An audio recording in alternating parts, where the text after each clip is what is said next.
It is the #1 issue on the minds of most Americans right now, separating children from their parents at the border with Mexico. The Trump administration has called it a policy and a deterrent, and then backed off of both of those descriptions. Some within the Republican Party simply call it wrong. Among them, Vander Plaats, the president of the Family Leader, a Christian and socially conservative nonprofit organization. Thanks for being with us today. Thrilled to be with you. You wrote a pretty pointed opinion piece to the New York Times. It was published in the New York Times, I think just yesterday, opposing this. Why did you write that? Well, I think, Sonia, we live in a very divisive time.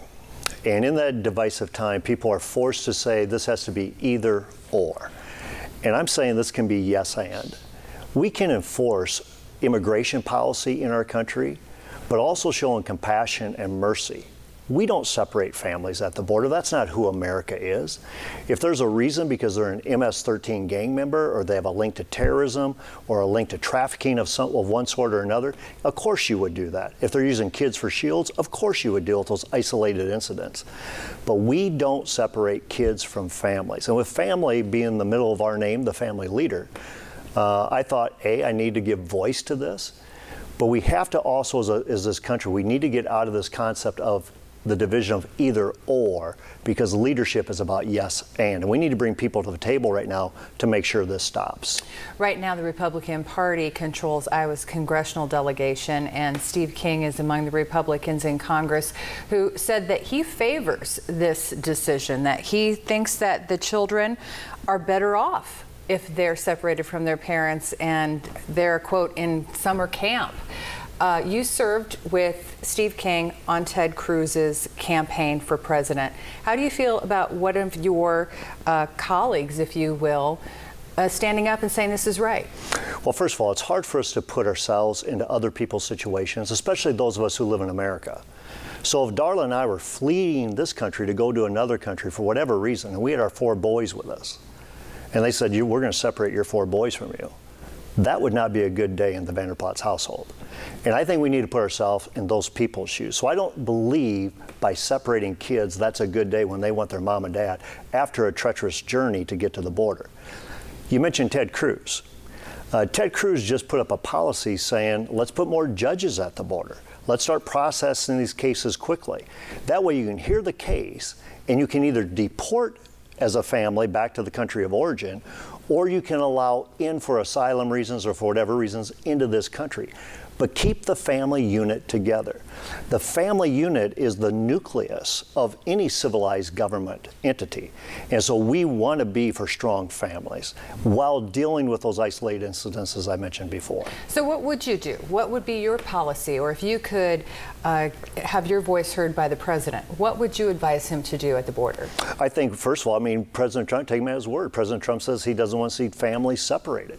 Melania Trump says she doesn't want to see families separated. Nancy Pelosi, Chuck Schumer, they don't want to see families separated. Chuck Grassley don't want to see families separated. So let's get around the table then. Let's seek justice. Let's enforce the law. But also let us love mercy. Let's have compassion for the families that we're serving here. Let's show the best of the American spirit, not the worst of Washington politics. You quote the Bible a lot, and you talk about mercy, which is one of the key components of the Bible. How do you feel about members of the Trump administration sourcing the Bible in defense of this practice? Well, there's a lot of ways that we can source the Bible. For example, I think Jeff Sessions said Romans 13. And if you abide by the law, there's no reason to be fearful of the law. I would agree with that. That's true. But there's other parts of the Bible. And that's why I mentioned Micah 6, verse 8. You'll seek justice, but you also have to love mercy. And you also need to walk humbly with your God. So that is a comprehensive approach about how you distribute justice in a country. Also, Jesus gave 2 final commands, and one of those final commands was love your neighbor as yourself. And part of what he was saying there is put yourself in those neighbors' shoes. And even though they're coming to your country, say, well, they're not our neighbors, but deal with them like that's your family. How would you deal with that? So I would say do it expeditiously.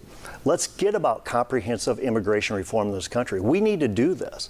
And I think you need Democrats and Republicans at the party who are serious about a solution. I think President Trump is right. We do need security at the border. We do need borders. We need to know who's in and out of this country.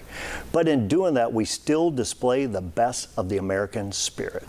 I'm running out of time, so I have one quick question for you. In 2016, you said you would not endorse Trump, but you would vote for him. Would you vote for him again?